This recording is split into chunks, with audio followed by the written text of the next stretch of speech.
بسم اللہ الرحمن الرحیم۔ شروع اللہ کے نام سے جو بڑا نہایت مہربان ہے۔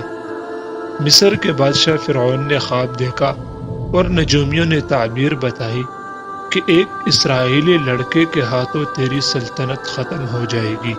فرعون نے حکم دیا کہ میری سلطنت میں اسرائیلی گھرانوں میں کوئی بھی لڑکا پیدا ہو اسے قتل کر دیا جائے، اور اس کام کے لیے ایک خصوصی عملہ مامور کر دیا گیا۔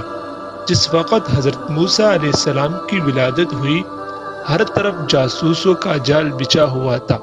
حضرت موسیٰ علیہ السلام کے والد عمران، والدہ یوکبد اور دیگر اہل خاندان سخت پریشان تھے۔ 3 مہینے تک انہوں نے حضرت موسیٰ علیہ السلام کو چھپا کر رکھا، لیکن زیادہ عرصہ تک بچے کو شاہی جاسوسوں کے عقابِ نظروں سے چھپا کر رکھنا ممکن نہیں تھا۔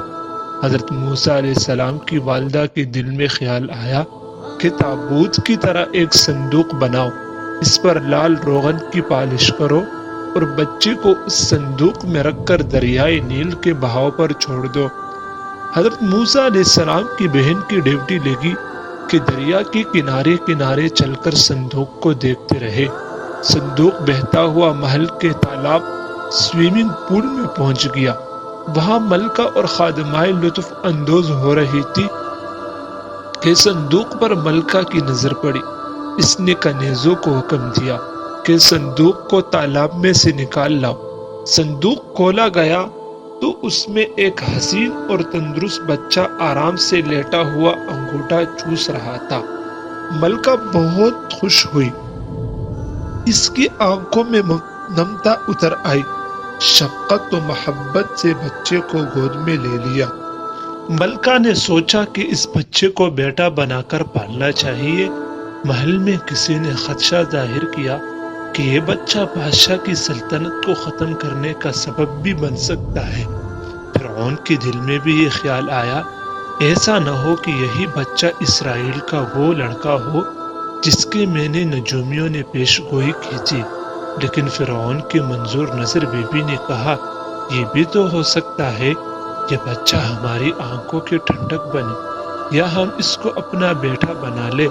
ملکہ نے اس بچے کا نام موسیٰ کے معنی ہے وہ شخص جو پانی سے نکالا گیا ہو رکھا۔ ملکہ نے بچے کو دودھ پلانے کا کام شاہی دائیوں کے سپرد کر دیا، لیکن بچے نے کسی کا دودھ نہیں پیا۔ حضرت موسیٰ علیہ السلام کی بہن نے محل میں جا کر ملکہ سے کہا کہ میں ایک بہت اچھی دائیا کو انتظام کر سکتی ہوں، نہایت صحت مند اور خوبصورت عورت ہے، بچی کی اچھی طرح نگہداشت کرے گی اور نہایت اعلیٰ پرورش کرے گی۔ ملکہ نے کہا، اسے حاضر کرو۔ حضرت موسیٰ علیہ السلام کی بہن اپنی والدہ کو ساتھ لے گئی اور ملکہ کے سامنے پیش کر دیا۔ حضرت موسیٰ علیہ السلام نے اس خاتون کا دودھ پی لیا اور حضرت موسیٰ علیہ السلام کی والدہ کو دایا مقرر کر دیا گیا۔ اور تجھے معلوم ہے ہم تجھ پر پہلے بھی ایک مرتبہ احسان کر چکے ہیں، ہم تجھے بناتے ہیں۔ اس وقت کیا ہوا تھا جب ہم نے تیری ماں کے دل میں یہ بات ڈالی تھی؟ ہم نے اسے سمجھایا تھا کہ بچے کو ایک صندوق میں ڈال دے اور صندوق کو دریا میں چھوڑ دے، دریا اسے کنارے پر دھکیل دے گا، پھر اسے اٹھا لے گا جو میرا دشمن ہے، نیز اس بچے کا بھی دشمن ہے، اور ہم نے اپنے فضل خاص سے تجھ پر اس محبت کا سایہ ڈال دیا تھا، اور یہ اس لیے تھا کہ ہم چاہتے تھے کہ تو ہمارے نگرانی میں پرورش پائے۔ تیری بہن جب وہاں سے گزری تو اس نے کہا، میں تمہیں ایسی عورت بتلا دوں جو اسے پالے پوسے، اور اس طرح ہم نے تجھے پھر تیری ماں کی گود میں لوٹا دیا تاکہ اس کی آنکھیں ٹھنڈی رہے اور غمگین نہ ہو۔ سورہ طٰہٰ آیت نمبر 38 سے 40۔ حضرت موسیٰ علیہ السلام جب جوان ہوئے تو نہایت قوی البحثہ اور بہادر انسان تھے۔ انہیں یہ بھی علم ہو گیا تھا کہ وہ اسرائیلی ہے اور مصری خاندان سے ان کا کوئی رشتہ نہیں۔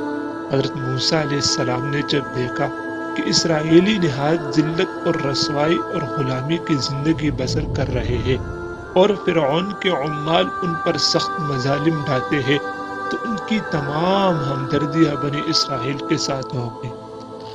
حضرت موسیٰ علیہ السلام کہیں جا رہے تھے کہ دیکھا ایک مصری ایک اسرائیلی کو بیگار کے لیے گھسیٹ رہا ہے۔ حضرت موسیٰ علیہ السلام کو دیکھ کر اسرائیلی نے مدد کے لیے پکارا۔ حضرت موسیٰ علیہ السلام نے مصری کو روکا اور کہا کہ نہایت بزدلانہ اور ظالمانہ حرکت ہے، مگر مصری نے ان کی بات نہیں سنی۔ حضرت موسیٰ علیہ السلام نے مصری کو سر پر ایک تمانچہ رسید کر دیا۔ مصری اس چپت کی چوٹ کو برداشت نہ کر سکا اور مر گیا۔ حضرت موسیٰ علیہ السلام کا ارادہ اسے قتل کرنے کا نہیں تھا۔ افسوس و ندامت کے ساتھ اللہ سے کہا، اللہ تعالی جو کچھ بھی ہوا نادانستگی میں ہوا، میں تجھ سے مغفرت کا طلبگار ہوں۔ اللہ تعالی نے ان کی غلطی معاف کر دی۔